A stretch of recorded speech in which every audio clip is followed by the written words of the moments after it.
Good morning students. आज की class में आप सभी का स्वागत है। आज हम एक विशेष टॉपिक को लेकर आपके सामने आए हैं। शिक्षा जगत में विभिन्न प्रकार की चुनौतियों का सामना हमें करना पड़ता है। हमें विद्यार्थी के मनोविज्ञान को भी समझना पड़ता है, उसके शैक्षणिक, सामाजिक, आर्थिक विकास के सभी आयामों पे हमें चर्चा करनी पड़ती है। आज हम जिस टॉपिक को लेकर आए हैं वो एक विद्यार्थी के लिए जन्म से लेकर जीवन पर्यंत उसके लिए एक महत्वपूर्ण आयाम होता है, उसका सामाजिक विकास।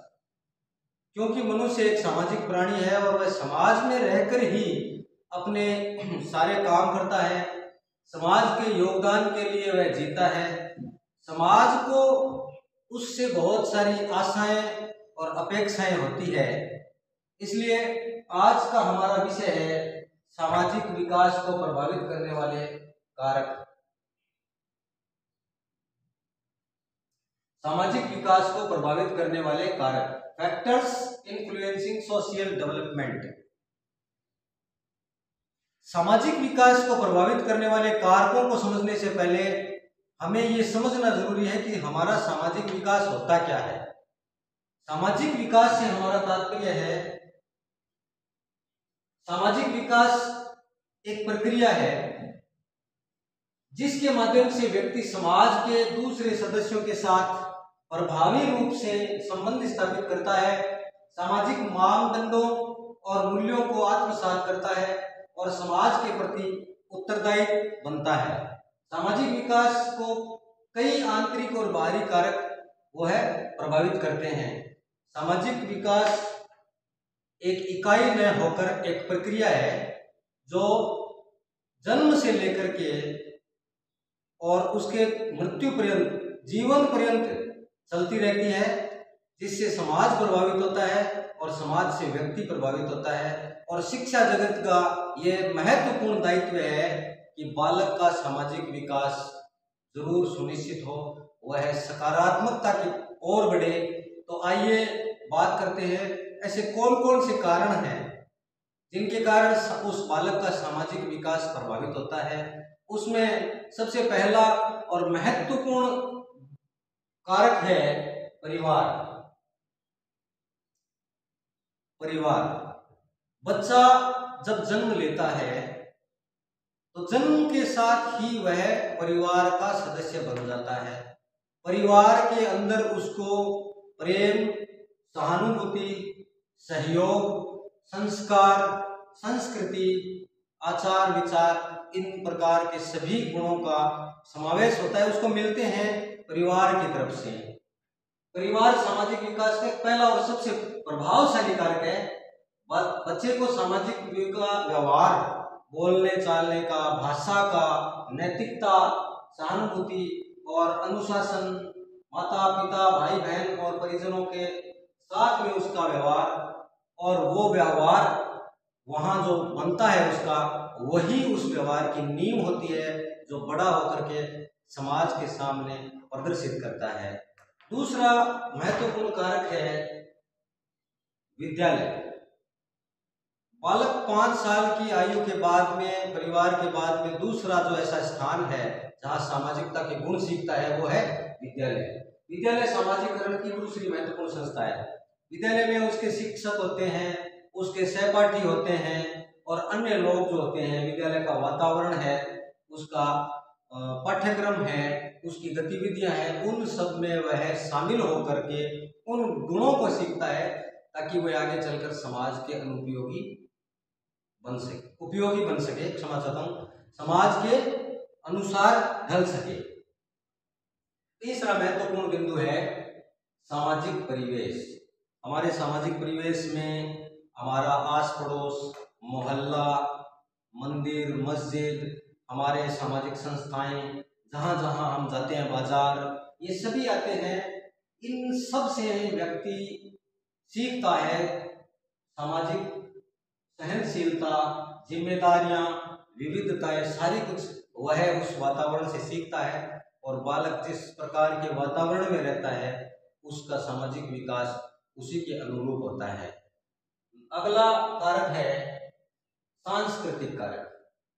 जिस प्रकार की मान्यताएं हमारी होंगी, हमारी धार्मिक मान्यताएं होंगी, हमारी सांस्कृतिक मान्यताएं होंगी, रीति रिवाज जिस प्रकार के हमारे आसपास में होंगे, परिवार में होंगे, समाज में होंगे, बालक उसी प्रकार के गुणों को ग्रहण करेगा।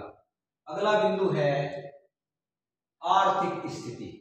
ये एक महत्वपूर्ण बिंदु है किसी के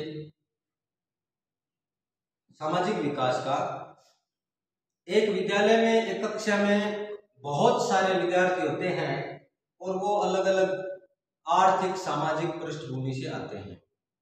किसी बालक के माता पिता की आर्थिक स्थिति अच्छी होती है तो वह उनको विभिन्न प्रकार की सुख सुविधाएं प्रदान कर सकते हैं, अच्छी शिक्षा प्रदान कर सकते हैं। और इसके विपरीत यदि अभिभावकों की आर्थिक स्थिति कमजोर है तो उस स्थिति का बालक के मन पर एक गहरा प्रभाव पड़ता है और दो भागों में इस प्रकार के वर्ग विभाजित होते हैं, एक अमीर और एक गरीब। दोनों के विचारों में, आचार विचार में अंतर होता है और इस प्रकार आर्थिक स्थिति की अवनति के कारण बालक समाज में स्वयं को एक हेय दृष्टि से देखता है और उच्च आर्थिक स्थिति के प्रति उसके मन में पूर्वाग्रह और नकारात्मक भाव प्रकट होता है और वह भाव समाज के प्रतिकूल होता है।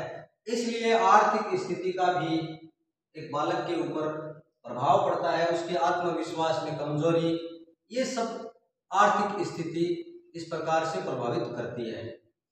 अगला कारक है इसका हमारी मीडिया और संचार की व्यवस्थाएं।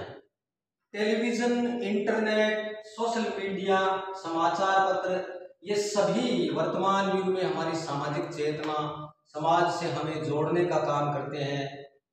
इस प्रकार जो व्यक्ति ज्यादा इन सब से जुड़ा हुआ होता है वह समाज के विभिन्न आयामों की जानकारी रखता है, समाज के प्रत्येक पहलू से वह परिचित होता है। बजाय इसके जो इनका प्रयोग नहीं करता है उसको सूचनाएं प्राप्त नहीं होती है। हालांकि इसका एक नकारात्मक पहलू भी है कि अत्यधिक इनका जो प्रयोग होता है वह नकारात्मक प्रभाव भी डाल सकता है, परंतु समाज में जुड़े रहने के लिए इनका महत्वपूर्ण योगदान होता है।